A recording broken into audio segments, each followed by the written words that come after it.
Thanks. That's great. Cheers. It's been a great conference so far. We're going to build off the last panel.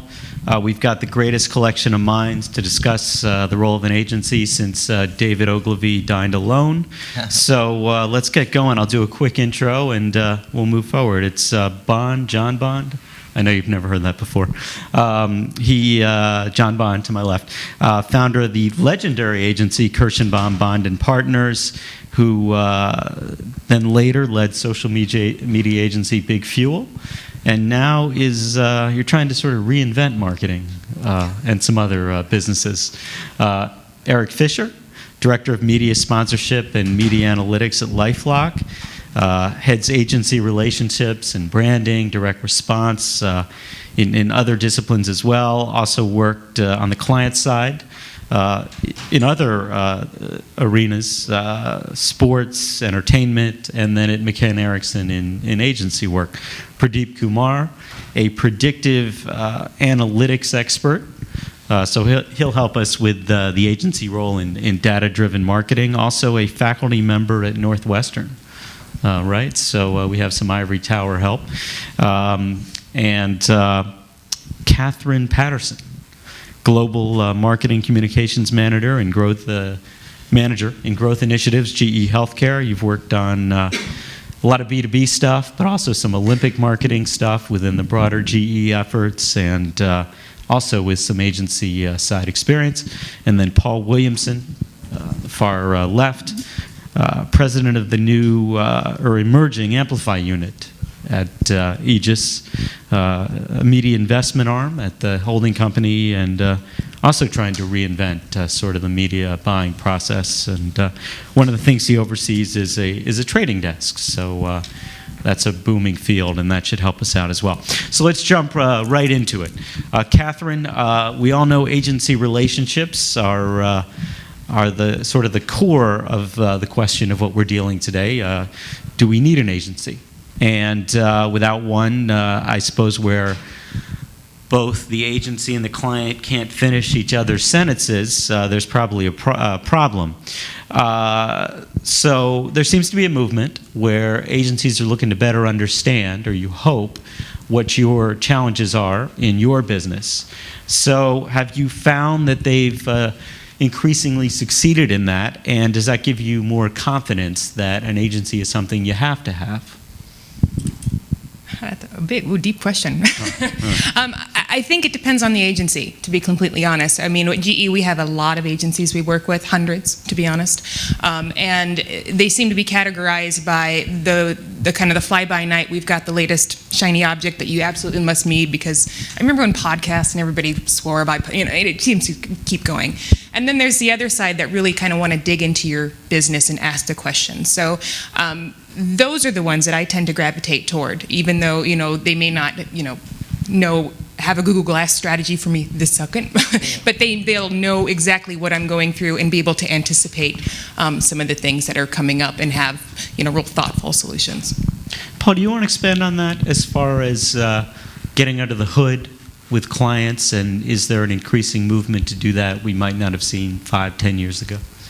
Sure, absolutely. I think just building on Catherine's sort of setup, that's the ideal sort of entree for an agency, and any of us, whether we're sort of suppliers, whether we're tech companies, data specialists, is to have a client that is interested in that sort of engagement and partnership, but obviously the responsibility, the onus is on the agency to sort of generate that trust and win that sort of respect and openness, if you like.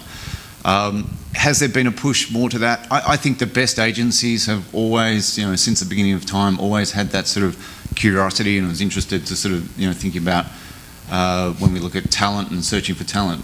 A curious nature is a great predictor of success, and I think that's same for sort of agencies in terms of how they engage with clients and sort of understanding their needs and challenges. So I think, really, from way back, I mean, that's been a predictor of success for agency relationships, and the ones now that are, whether we're a conglomerate like us at Aegis Media or a specialist or boutique, there are all sorts of opportunities to engage in new ways and new levels. But again, it has to come back to the value that you're presenting to clients and demonstrating. Eric, you work with a ton of agencies, Yep. so you're qualified to give some insight into that. As Paul said, from boutique to direct response to larger branding agencies to media buying with initiative, I believe. Right? Sure. So I look at it, maybe if we're doing some root cause analysis, we'll take one step back. I don't look at an agency as can you help me with my business? And if it's an agency or if it's a platform, if it can help us with our business, then that's somebody we want to do business with. And within that dynamic, we're either going to work with you because you've got great people or you've got great tools. Again, I think that agency world has blurred because you've got all these great platforms that can also help you with your business at the client side. So again, I don't look at it as agency or technology or vendor platform. I look at it as, again, can you help me with my business? If so, again, is it because you have people who have certain expertise and certain backgrounds who can provide additional value to my company? Or do you have a certain platform that is something that we need at this particular time or we need at this time and moving forward? And that's the way we kind of evaluate, who we should and should not or do not need to work with. John, you've seen agency relationships potentially evolve as far as becoming more close-knit over so many years. Having said that, Paul has probably correctly said that's been at the core of relationships going back, because if you're not intimately working with the client, you may not go anywhere. Tell us about the evolution. Are things different today? Yeah, well, I think the number one issue is the fragmentation of media and the level of complexity and all the technology, and the adoption curve for all of this stuff is there's too many things happening much faster than people can adopt them and figure them out. So from the agency standpoint, I've always said complexity is your best friend, and to simplify things is probably the best thing an agency can do. And I think there's two ways agencies can do that. One is there's specialist agencies that take some narrow area that's complex and difficult and puts their expertise in and makes it and simplifies it that way. And then there's the one throat to choke kind of simplicity, which is I've got 86 different moving parts and to pull things all together, which is partly an organizational kind of simplicity.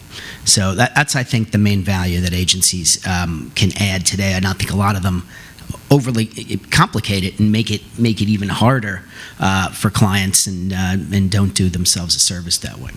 I want to jump off that point because one of the things that would be a distinct need to have an agency would be sort of widespread exposure to so much that's going on in the marketplace. So we'll start with Pradeep and move from there. So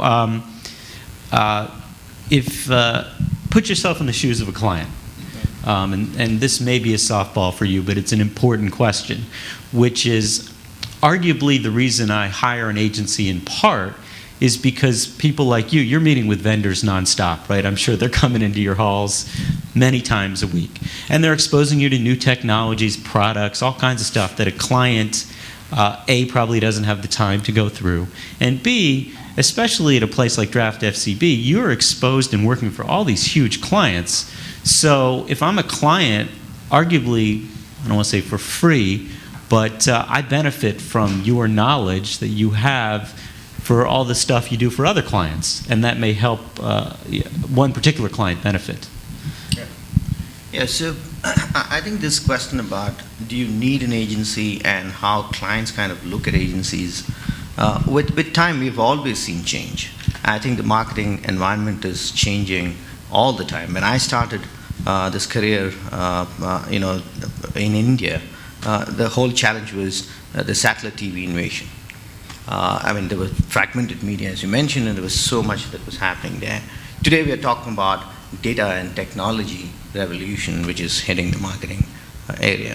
So yes, there is this lot of data and information overload around, and clients generally look for agencies to come up with a point of view from what data is available, how technologies are emerging, what happens with the technology, how data can be created to benefit the overall thinking and producing ideas.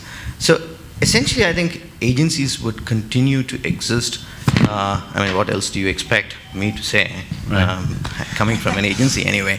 But I think they've stood the test of time. Yes, as Catherine mentioned, agencies, some could become extinct because they don't change with time. The point is, the product of an agency is an idea. Today, I think more and more, there is this focus on bringing a data-savvy idea. And let me explain a little bit about that data-savvy idea. I think we always wanted insights to feed into creative.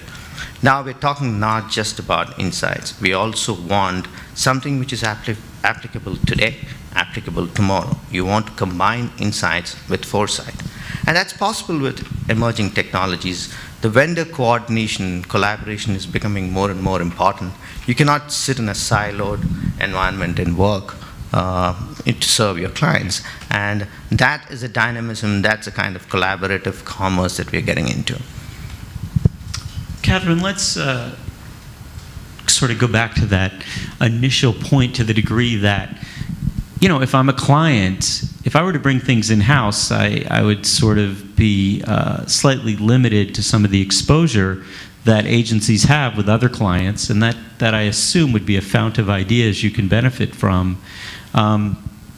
Is that something you look at as a reason to stick with an agency, whatever some of the advantages might be to go in-house? Yeah, I think there's two points to that question. The first one is, as much as we all want to sit up here and say we want agencies to bring, you know, these amazing ideas to the table and be part of the extended team, which is what I do, just at GE Healthcare, there are 1,500 marketers within the organization, and many of them, there's no bar exam for marketing, you know, so anybody can get into marketing if somebody says you can have this job. So a lot of these folks... Don't denigrate yourself. I'm not, I'm saying a lot of them Not are anyone engineers can get who in are there. now in marketing, Okay. and they look at agencies as order takers. Not everybody, but there is a segment, and I'm sure everybody on the agency side has dealt with those types of clients. I don't care what you think, just I'm make sorry, the phrase was word takers? order takers. Okay. Okay. You know, where the client may come to you and say, Yeah. I want a brochure. Don't think too much, just make it. Got it. The other side of us want the bigger conversation. Where I feel like the agency really brings a lot of value to the table, having sat on that side of the fence, is that there's three things that motivate an agency person. One is they want to do better so that they can have recognition within the agency itself. So they want to continue to promote themselves. But then there's also that idea of wanting to do better so that you can really sync up that relationship with that client so that you are the go-to person that they need, so that you don't get, I mean, every agency person is always a little bit worried about if this client goes away, then what happens? And so you really want to make sure that relationship is tight. And I think the third one is you always want to be the one so that you can put it toward other clients. So, oh, we did this amazing work with GE, let's bring it over to, you know, Pfizer so that they can see this other thing. So I think there's a lot of motivation on the agency side to continue to do the best work. Once you bring it in-house, you don't have those same types of motivators. So I've seen a big difference in that. Paul, P&G is one of your clients, right? Yes. Yep. So I don't imagine... well, maybe you are. Are you an order taker from P&G? They're the world's largest advertiser. No, we're not. I didn't think so. Good answer. No, we're not. We love that relationship, and it's been one. So we've worked across part of the business. P&G, I think we were talking about this last night at dinner. They, as you would expect, they have a wonderful approach to agency relations and their portfolio of agencies. We're one of their agency groups that they work with in many markets, and we love the relationship because our focus for them is communications planning, so the strategy side of our business and offering, and by its very nature, we can't be order takers in that capacity. So they look to us to help them sort of navigate, and I love what John said earlier, through a really complex world today, and they've got a complex organisation. They've got numerous billion-dollar brands. They're acquiring, divesting brands all the time. And one of the things, and one of the areas where we've had success recently, has been working with them for the first time and looking at portfolio sort of engagement and sort of positioning of P&G as an entity, as opposed to just positioning their individual brands. And some of the work that highlighted that was a campaign called For the Mums, which proud sponsor of Mums. Proud sponsor of Mums. Can't watch the Olympics without it. Yeah, and which is a really interesting story. But 90 days before the Salt Lake City Olympics, we won an assignment to help them activate the Olympics. 3 months beforehand. But we were sort of moderately successful there in combination with some other agency partners. And then were given 2 years to develop something for the London Olympics. And it's a great story. So Wyden and Kennedy had a brilliant insight around For the Mums and proud sponsor of Mums. And we worked with Wyden, but then took on the role of leveraging that and communicating that and distributing that concept across multiple platforms globally. And just on Wednesday, our group was awarded a Cannes Lion for best integrated plan. And there was a lot of celebration and everything, a lot of acknowledgement. But one of the things that we were most proud of was the Wyden and Kennedy team saying, well done. I mean, they take absolute ownership of the idea, but in partnership, able to sort of distribute that.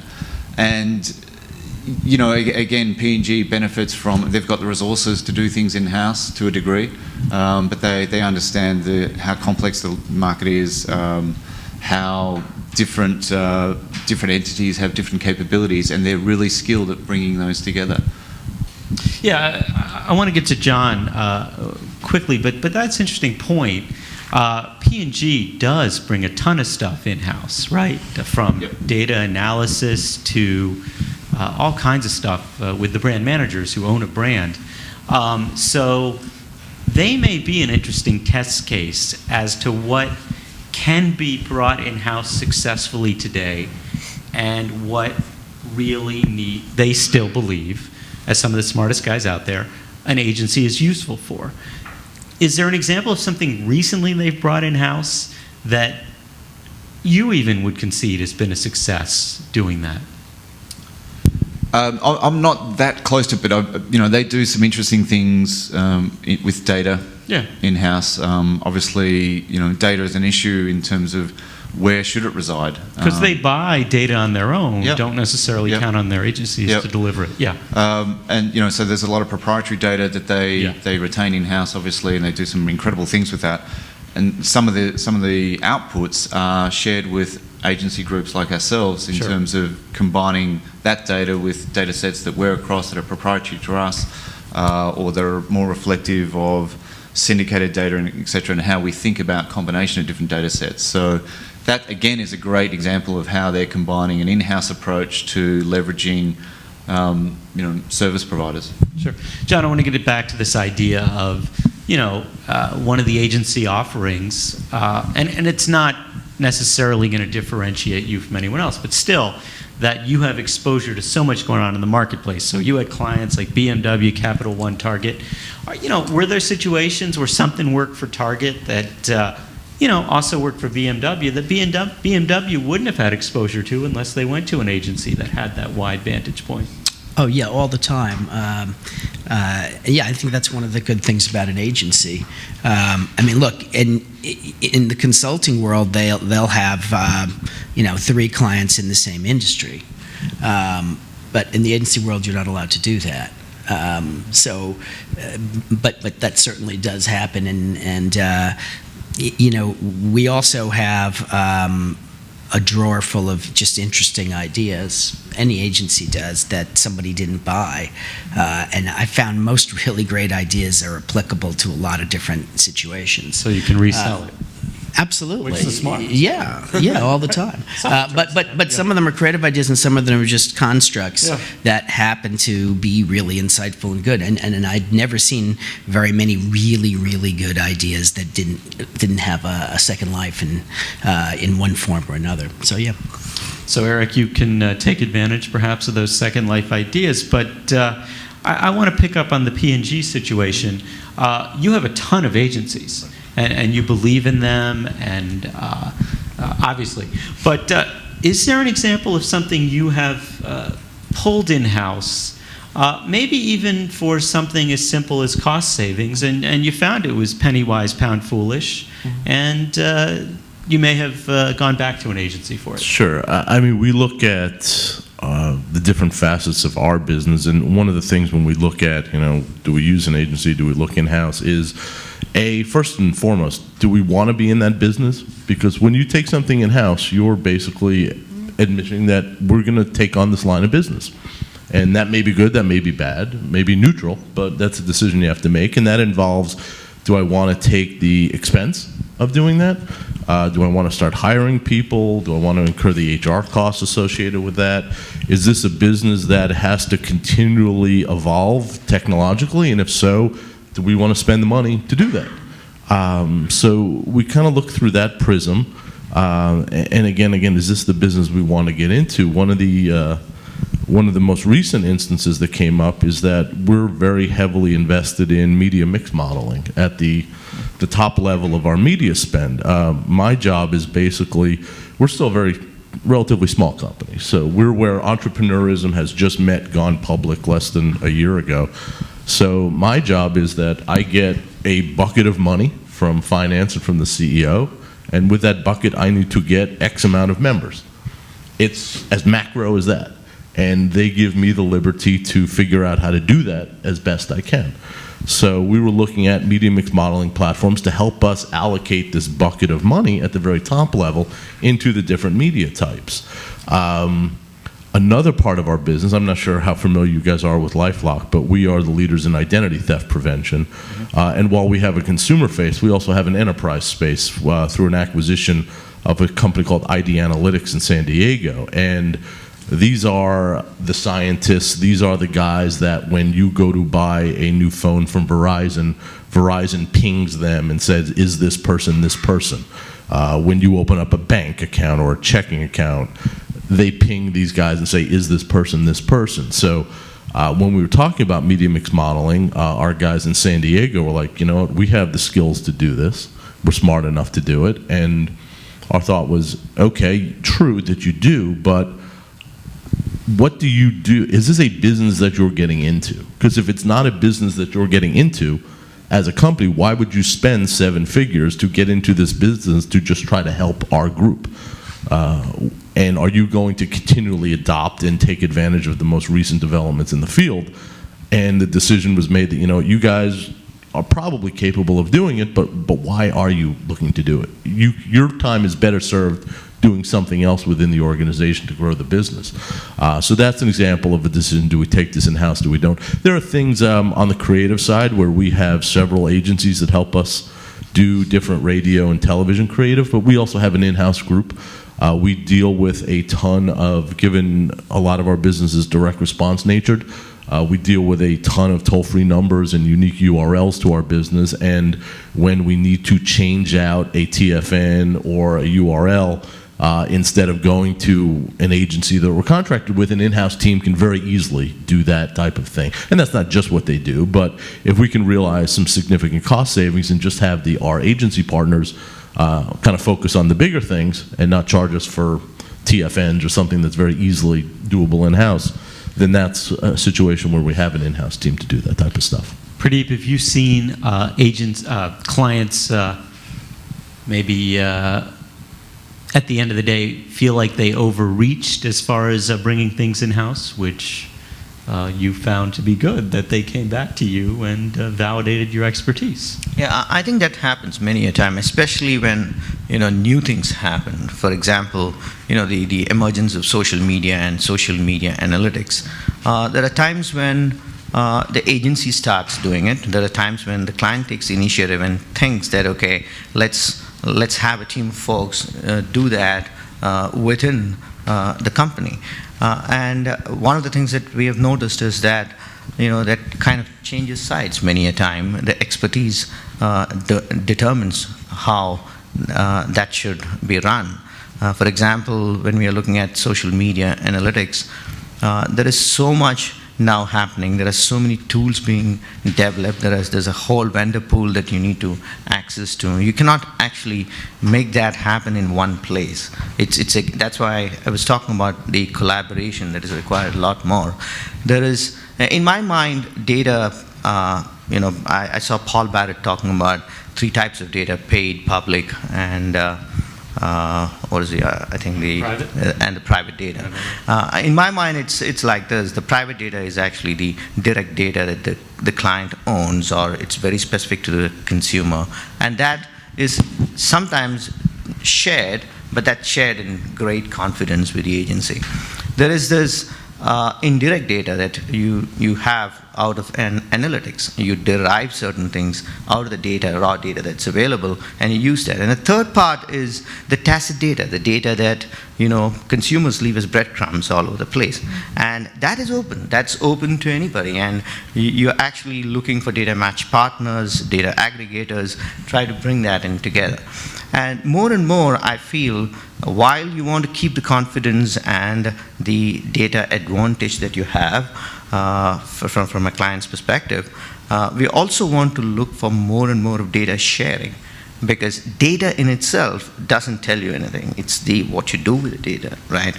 And when that data is shared, and we get to an era of more and more of data democracy, I believe that marketing should be of the people, not of the people. Not to buy the people, as in B-U-Y, buy the people, but by the people, and for the people, not for the people. And that's what I mean by the data democracy. So in short, I think there are situations where agencies determine that the data should reside within the agency and then share it with clients as insights. Or the other way, the clients determine that it should be within the company and not to be shared with the agency, but only certain highlights of the analysis need to be shared with the agency. But as expertise is built on either side, it kind of becomes a shareable platform. And that's what we are seeing in terms of large data management platforms that are being put together. Catherine, you have a wealth of data in-house. GE is a large company. I'm sure there are a lot of rules as to what you can tell other people.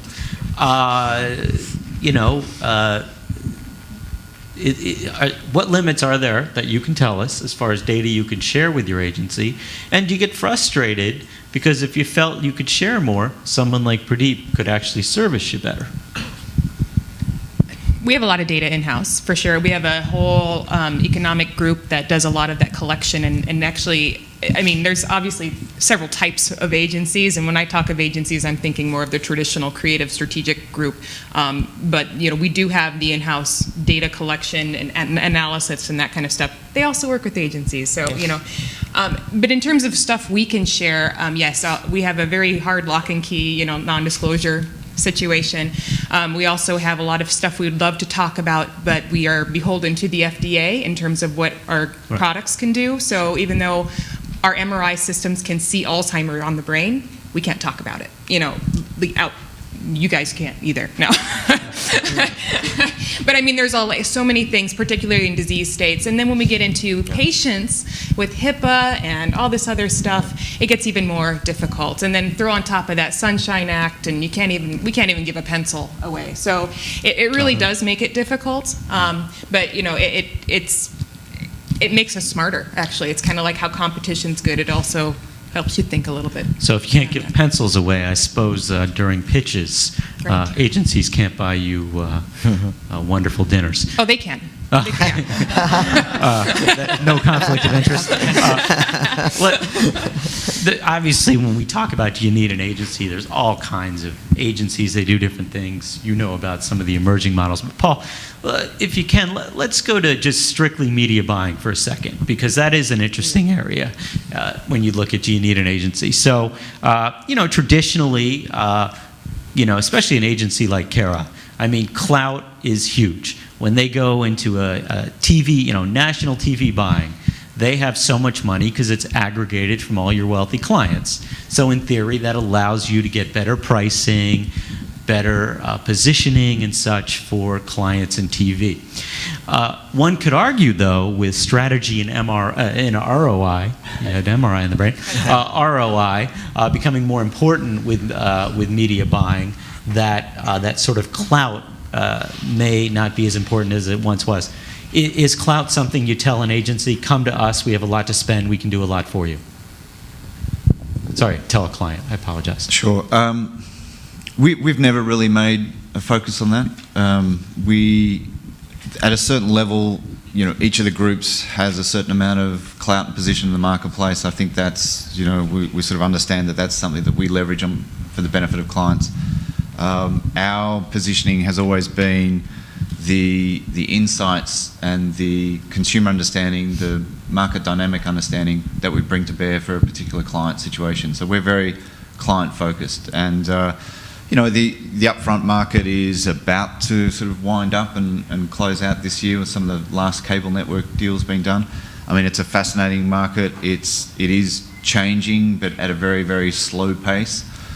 We've been trying to affect change there for several years, and the total market that we're representing in the marketplace, that's definitely something of importance to us. We build it from bottom up in terms of understanding particular client needs and going forward. But ultimately, it's delivering what's right for each individual client. Eric, do you go to Initiative in New York because they can get you better pricing, which certainly might make sense? We work through Los Angeles. Quite honestly, as somebody who spent most of my career in network TV, the idea of clout's always kind of made me smile. Over the last 10 years, I think it's similar to negotiating with the Time Warners and the Charters and the DirecTVs of the world for carriage agreements. I used to do that when I was with the NBA, and nowadays everybody has as an MFN, the most favored nation, so you're going to give everybody the same price. And I know Kara has done great work. I was friends with Andy Donchin for years, and Andy's phenomenal. At the end of the day, Mindshare is going to get the same number as Group M, is going to get the same number as Aegis. Which is interesting, because back in the day, you could beat the market. You could, but nowadays you can't, because with such consolidation, you can't piss off one of the big guys. So the only way to do that is to give everybody the same number. And the smaller players know what that number was. And the upfront's a very valuable tool from the sense of, certainly from the media vendors, which I spent a great deal of my career on. It's nice to get that money in-house early. From the agencies, it's nice to get the money in early. And from the client side, you can work with your finance people, and there's certain fixed costs now that are laid in through the fiscal year. So the upfront still has a very good purpose. In terms of the specific negotiations, and again, I've been on both sides. Yeah. You get the same number now, and you can play with nuances, and you can maybe get some more added value here or something here. But at the end of the day, if the market's +4, everybody's getting +4, and it's it's a great point, and I think and you'd be aware of this. What we're trying to do, and I think this is us as a sector, is move outside of the CPM point increase type of conversation to for this investment, what's the actual outcome and results that we're delivering for clients. So the output is the price negotiated and the budget impact that has for a client, but what's the outcome? And maybe and this is something that we're looking at, opportunities to measure different things, and maybe the price benchmark that's existed forever, maybe it's the wrong focus. And I think everyone would sort of say, yeah, of course, and we're working to develop what's right. And again, it might not be sort of one benchmark fits all, because many clients have different objectives, different capacity, and coming at the market from a completely different sort of starting point. I was going to say, at the same time, though, we do get a lot of agencies who approach us. OMD, for example, will come and say, you guys are matrixed, and we work with the life sciences group, and we work with your group. If we could have both businesses, we'll get a better deal because we can do a bulk buy or whatever. So at that point, we do get approached by agencies for that reason. And there's also another dynamic. Been having the conversation with Initiative, and they approached me, and seems like the agencies now, they're working more toward an eCPM, so not every ratings point is the same. Your specific, whether they run through Prism or Axiom or Experian, you've got, your target demographic. An impression is not an impression. An impression is not an impression, an impression. So they can say, for you, if you're going to buy How I Met Your Mother, it does a 6.2 rating, but for your specific thing, it's a 9.3. So that's more valuable to you. Yep. And they were, they're saying all this, and I said that, that's fine, but at the end of the day, the network is going to sell you chaff and wheat. They're not going to just sell you what you want. So you need two to dance. And if the network's not going to sell you only what you want, so how much am I going to get in that kind of highly targeted stuff? And I just asked them to, it sounds like a nice idea in theory, but at the end of the day, again, the network is going to sell you what the network has to sell you. John, I want to switch courses real quick, come to you, because where you sit now, you're sort of in a position where you might be able to evaluate whether agencies are too valuable to a client, in the sense that I know you deal with a lot of top management, and they may be looking to cash out or move on. Yep. So give us a sense, about any effort by top management to cut marketing spending, maybe short-sightedly, that could hurt them down the line because of self-interest. Yeah, well, I think Eric touched on what I think the issue is earlier when he said, well, the CEO or the CFO. And you didn't say the CMO, which is interesting, because the CMO is below the CFO today. And you're being a public company, so frankly, so the CEO wants to make $1 gazillion on the stock, and he's thinking, how do I do that? And so he's giving you some money, and he wants a certain number of members back, and that's like, let's say, the key metric, right? So, but to me, I think what is going to happen is that scenario that you had will play out with agencies. So you should be able to say, well, who can get me the most members per dollar? And then what will happen is compensation will be decommoditized, because one agency might make 10 times more than another. Right now, if you can't measure it that way, all you can measure is what it costs, and that's procurement. The reason that's why they have so much power. So they'll say, well, you can only pay that agency 10% more than the old agency, and then that means inside the agency, they can only pay the stars a little bit more than the average person. So it drives the talent out of the business, and there's not a delta in terms of compensation. Like, as I said, in the NBA, LeBron James makes 40 times the NBA minimum, because you can say, okay, he scored 30 points and he got 10 rebounds and 10 assists, and the other guy got 1, 1, and 1. So I can see he's worth it.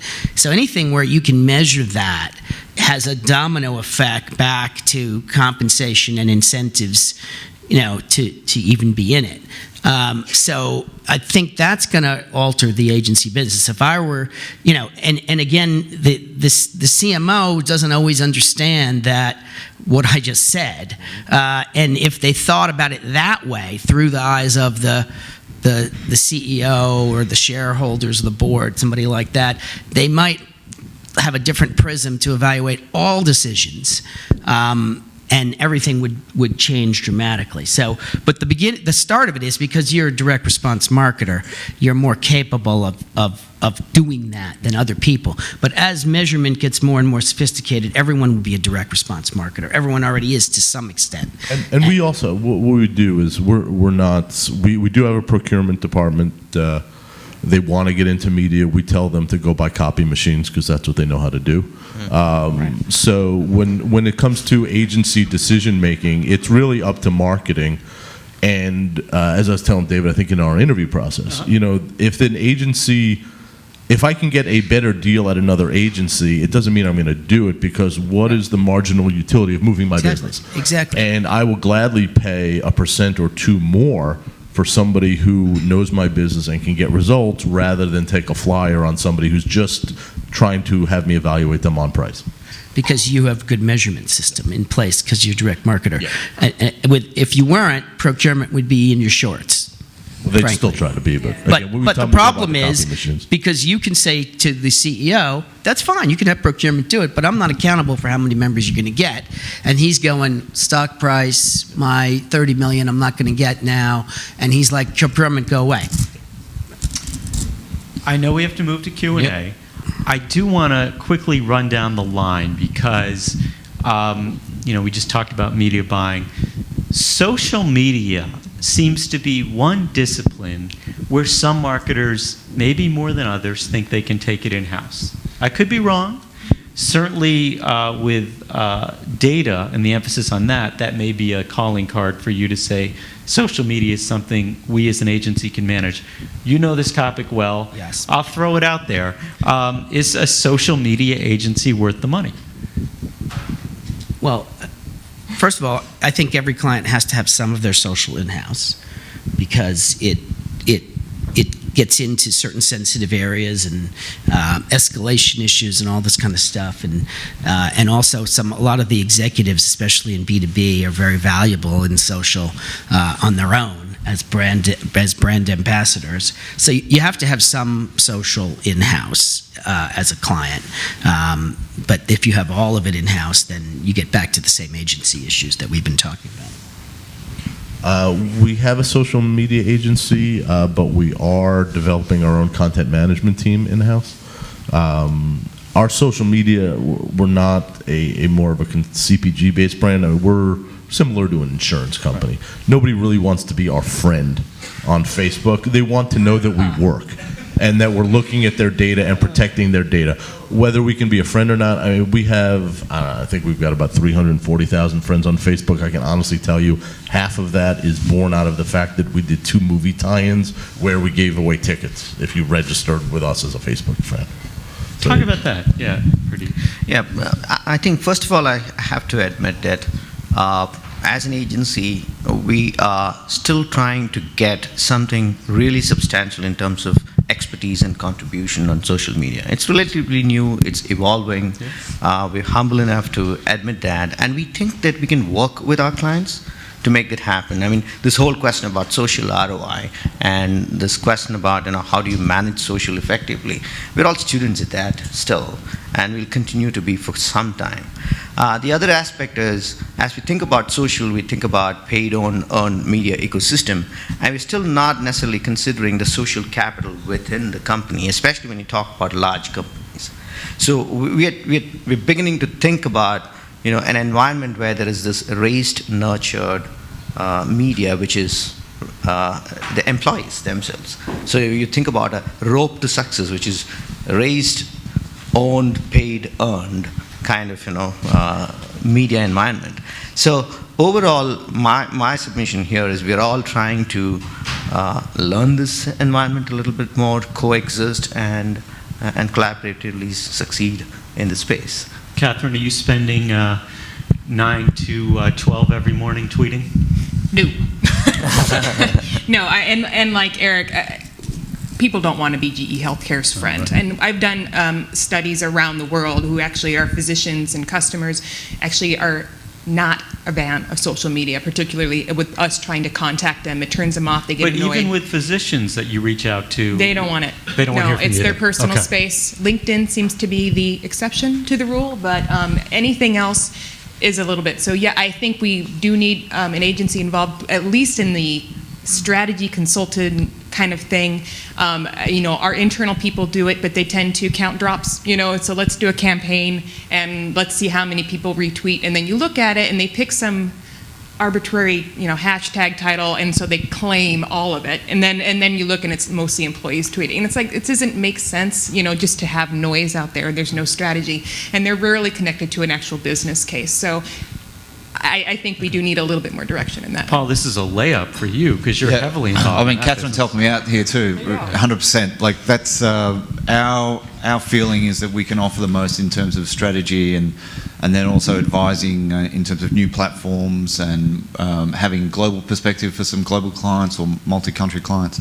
But then also, interestingly, some very large clients, somewhat surprisingly, are engaging with us to sort of help us manage our content. Not develop the content, but help us sort of organise ourselves. We're very complex, lots of different brands, initiatives, etc. And we're bringing that to the table as well. So, I mean, the question was, is a social media agency worth the money? I mean, it really depends. But I think we're seeing success is in that specific role of strategically, here's an approach to social media, how it fits within a holistic approach to what you're doing across the entire marketing and different sort of elements of your ecosystem. And we very much sort of are developing, and we talked about it in the previous panel as well, in terms of senior leadership that can have the ability to look across all channels, engage with clients in terms of understanding what are the real client needs and outcomes that they're trying to work towards, and then being able to step back and work with specialists that provide social, in this example, social strategy expertise. So holistic, specialists, and then people that can integrate everything. Do we have any questions? Yep. I love asking questions. So it's Stephanie Miller with DMA. You guys talked a little bit about the collaboration that agencies and marketers have, but I wonder if anybody's seeing anything interesting or maybe pushing your various agencies to do something different around the ideation process, right? So other than maybe like quarterly meetings or whatever you're doing kind of on a formal basis, is there anything interesting happening around this idea of taking advantage of opportunities or coming up with new ideas for brands that maybe is something we could try to, ideas we can steal or things we can try to adapt for our own processes? I'll take a stab at that. I think it's a great question. I think something that we're finding interesting, and again, we're not alone, but the opportunity to bring together clients, technology partners, agencies, and then also media partners. And there are a handful of now truly global media partners. They tend to be in the digital space, but opening up to thoughts around joint business planning and very open and collaborative briefings and if there's a certain level of engagement and client confidence in those partnerships, then we're finding clients being really open to that. One of the things we're doing in terms of ideation isn't really on the creative side, but I mentioned before on the media mix modeling side, and we're really trying to push the envelope. When we look at data and kind of funnels back into what we've been talking about the last couple of days, when we take a look at data, most of the data that we have is rear-facing data. And it's good, the analogy we make, it's, you're driving your car looking through the rearview mirror. And how do we get to start looking through the windshield while we're driving the car? And we're looking to get in, again, we're looking to move away from data that's rear-facing entirely and looking to go into more prescriptive analytics. And again, the other analogy we make is that, nowadays, and I'll use my previous LA experience, when you're sitting in traffic in LA and you have you have one of the fancier GPS systems, and it could say, hey, there's an accident on the 101 here, and it'll prescribe a route around that. Which is fine, but at the end of the day, you're still getting to work 15 minutes late. What we're trying to do is get to the solution where there's an accident on the 101, your GPS notifies your alarm clock and it wakes you up 20 minutes early so you can get there on time.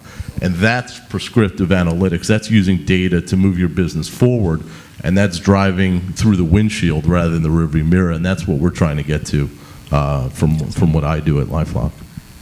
I just want to address your question about ideation. And models for how that works with the multiple agencies. It's convenient to have a lead agency to vet things. The problem is that there's a conflict of interest in that. And so then, you can't, how do you know they're going to be really give you the best ideas. I mean, they might kill the good ideas and only present their own ideas or things like that. So the model I thought was pretty good was you have the lead agency that edits and vets, but if one of the other agencies says, hey, I really like this, and they didn't want to present it, and they get to present it. And then you see, hey, was that really something good?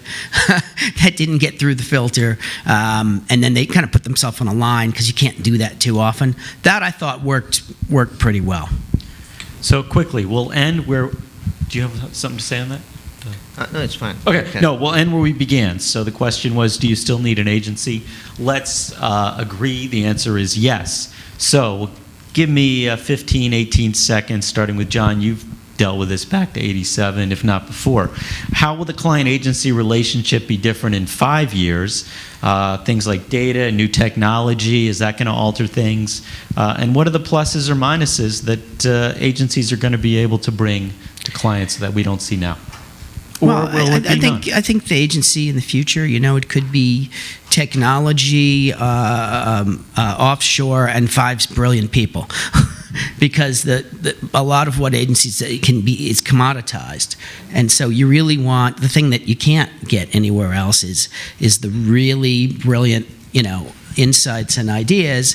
And because of the whole procurement model, there are very few stars in agencies. You can't afford that many of them, and they add, to me, not like 2 or 3 times, but 50 times the value of everybody else.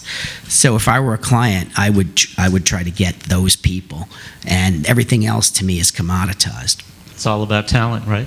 I agree. I think my first statement again. If you can help me, if you're a person who's got something unique up here, or you've developed something unique, and you can help me, then that's great. And again, whether you're an agency or whether you're a guy walking down the street who's got a cool idea, that's what we look for. Pradeep, maybe they'll just keep paying you if you bring the results at the bottom line, right? It's going to be definitely a lot more focused and initiative-based, and how much more initiatives you take. Marketing is essentially cross-disciplinary.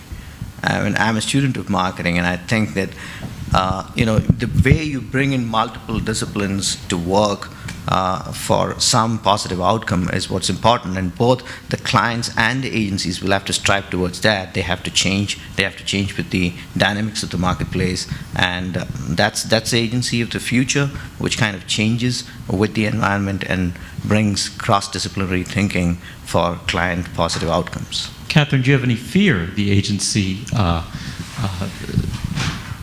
positioning will be less enticing in 5 years? No, because I think that for the most part, the good agency relationships are based just on She's that. got 2 agency folks sitting next I'm to kind her. of screwed. What else can she say? An agency's, to me, their big goal in account services managing expectations. And, a lot of the bad agencies will say, yes, we can do it tomorrow, and it'll be amazing, and it'll surpass and under budget. And, it's usually not the case. So, I don't see that changing. And I also see that the agencies that work well, it's really about that relationship.